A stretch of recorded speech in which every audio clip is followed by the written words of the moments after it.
So you've added a telesis laser to your project, the add-on instruction, and you brought in the sample logic routine, and you see this tag here named L1Control. I'd like to expand that, take a look at some of the things inside this tag.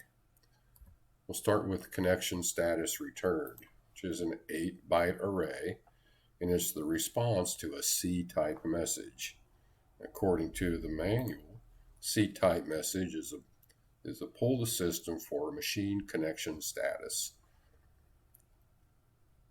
The reply is 8 bytes, byte 0 through byte 7. These values will stay here until they're overwritten by the next C-type message. Next, we'll talk about continue after pause. Say you have a pattern set up similar to this, to mark a data matrix and then go to a pause. And maybe during that pause you want to evaluate the data matrix or send an offset to Merlin, such as we did in the sample logic routine. We see we're printing, see the laser's paused. We sent an XY offset to Merlin, and when that passed, we set this bit continue after pause, which will break out of the pause in the Merlin pattern and let it carry on.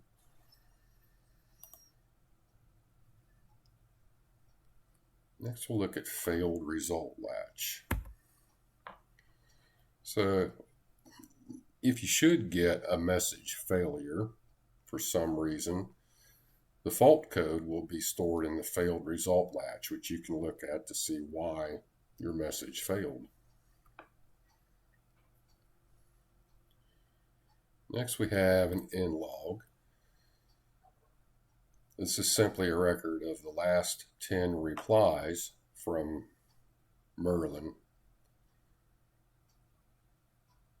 and it works in conjunction with the out log, which is a record of the last 10 messages sent to Merlin.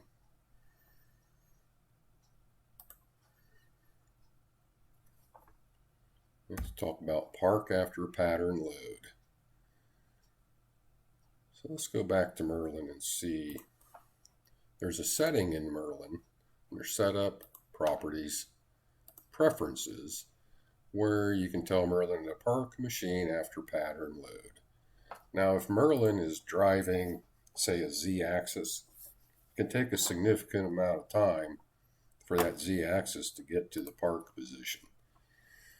So you want to set this bit to alert the add-on instruction that could happen and avoid having timeout faults in your messages.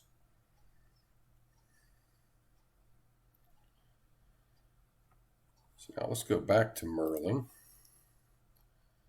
setup and talk about the digital I/O. So Merlin has 4 digital inputs that can be used one of 2 ways. Here in the default way, they can be used as inputs to an input tool, something like this tool. They can be used as arguments here to make decisions, such as branching decisions, or those inputs can be used as pattern select. So say if the binary value of these inputs is equal to decimal 3, then Merlin will load pat03. Or you can select the edit button and browse to whatever pattern you'd like to be pattern 3 and change that. You can use these 4 inputs for pattern select or arguments to input tools, but never both at the same time. So the easiest way to explain how that works here is, so if there's a bit in that control tag called use discrete pat select, and there's an integer, the pat select integer. And these are the 4 outputs to Merlin. Those are the user ends we just talked about. So when useDiscretePathSelect is set, those outputs to Merlin follow the value of the pathSelect int. When it's not set, those outputs to Merlin follow the status of Merlin input 1, 2, 3, or 4 to be used as arguments to the input tool.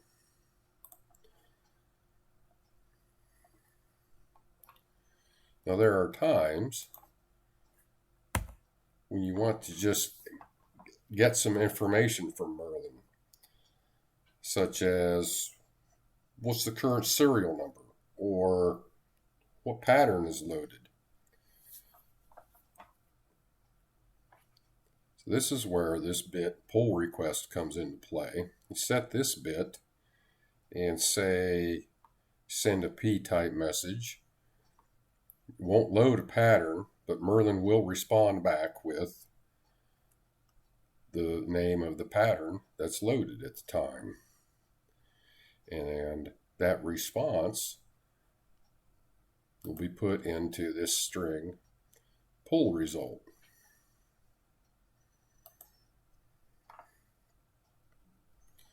Let's go down here to verify message. This is one that's very important. So, normal operation, you send a message to Merlin such as load a pattern. Merlin replies back with an ACK, say it means nothing more than I got the message and thank you. So with verify message turned on, after we get that ACK back, we send another message to Merlin, and actually a poll type message. It asks Merlin what pattern is loaded. And we take that reply from Merlin and compare that to the pattern we told it to load and make sure they match. Now in between that time, between the initial message and the pull request message, we need to add some delay. Because after loading a pattern, Merlin a lot of times is busy updating graphics on the computer screen and won't respond to a message.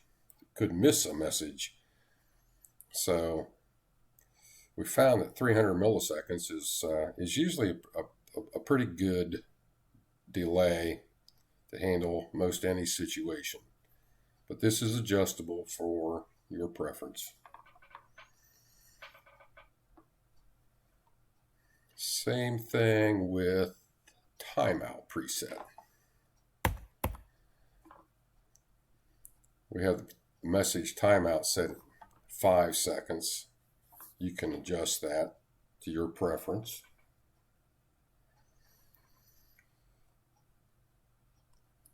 And there's a message type in Merlin called a type 1 message. Type 1 message is rather unique.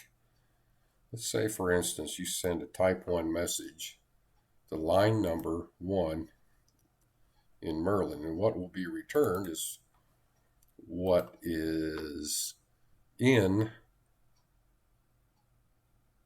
the data of that data matrix. But what will happen is you see this message flag, %J, is the Julian date. It'll parse that out. And so what Merlin will reply back with is A, B, C, D, E, F, G, and the Julian date instead of %J, which in this case, the Julian date is 025. The add-on instruction will not let you use a type 1 message for anything other than a pull request, but a rather unique type of pull request. One other thing, and last, laser description returned. This is the response to a type L message. You can give a laser a name, and that is under Machine, Properties, description. Sending a type L message, Merlin will reply with whatever's in that description, and that will get stored in this string, laser description return. One other thing I'd like to touch on: setup, properties, preferences again, is this setting here, host response after processed. When you read through the comments in the sample cycle routine, you'll see references to this setting and the differences in the way Merlin reacts to some situations depending on if this is set or not set. And this is where that setting is. It's in the system properties preferences.